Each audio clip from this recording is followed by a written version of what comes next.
السلام علیکم. نن سبا په موبایل کې چې نو ډیر زیاتې واتس اپ راغلي دي نوي لکه مثال په تور پینک واتس اپ، جی بی واتس اپ، ګولډ واتس اپ یا عام واتس اپ یا واتس اپ بزنس.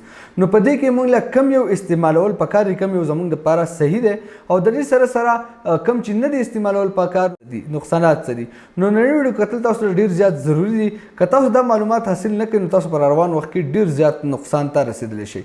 نو اول راځو تاسو ته وایم چې دا واتس اپ کم دي او څنګه استعمالول پکار دي، کم نه دي استعمالول پکار. صحیح ده. نو واتس اپ تاسو به کتلی چې جی بی واتس اپ دی، پینک واتس اپ دی، ګولډ واتس اپ دی یا داسې نور دي. نو په دې کې تاسو که دغه استعمالون تاسو دغه مه استعمالوئ، د دې نقصانونه تاسو ته وایم.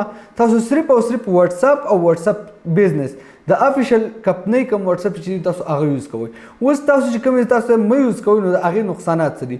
د هغې نقصانات دا دي چې کله هم تاسو دغه واتس اپ ډاونلوډ کوئ نو دا به یا تاسو د چا نه راړوئ یا به تاسو د ګوګل نه تھرډ پارټي ځای نه به تاسو ډاونلوډ کوئ. دا تاسو د پلی سټور نه نشئ ډاونلوډ کولی. نو د دې نه اسانه پته ولګېدله چې دا فیک واتس اپ دي، دا ستاسو دپاره خطرناک دي.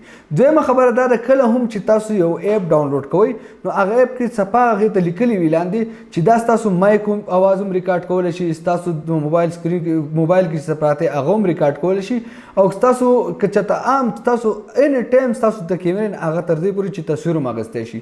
نو که تاسو اوریجنل واتس اپ استعمالوئ نو خو کمپني ده او هغوی خپل اعتبار نشي خرابولی، همدې وجې نه هغوی دا څیزونه بالکل نه کوي، ستاسو هر څه سیکیور ساتي.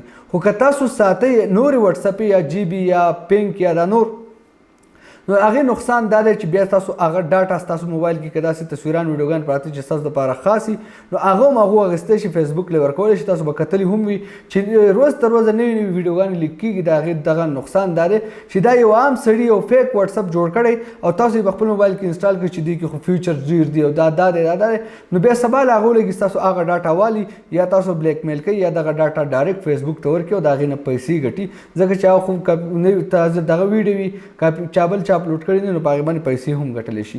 صحیح ده. نو زما تاسو ته عرض دی که تاسو جی بي واتس اپ یا پینک واتس اپ، ګولډ واتس اپ دا تاسو یوز کوئ نو دا تاسو مه یوز کوئ او تاسو خپل اوریجنل واتس اپ او واتس اپ جی بي چې کوم په پلی سټور کې پراته دي تاسو هغه یوز کوئ نو تاسو به د روان وخت کې د ډېر نقصان نه بچ شئ. نو دا ویډیو خوښ شي ویډیو لایک کړئ، چینل سبسکرایب کول مه هېروئ، ویډیو خپل ملګرو سره شیر کړئ. تر بلې ویډیو د خپل ځان ډېر عزت خیال ساتئ. د الله په امان.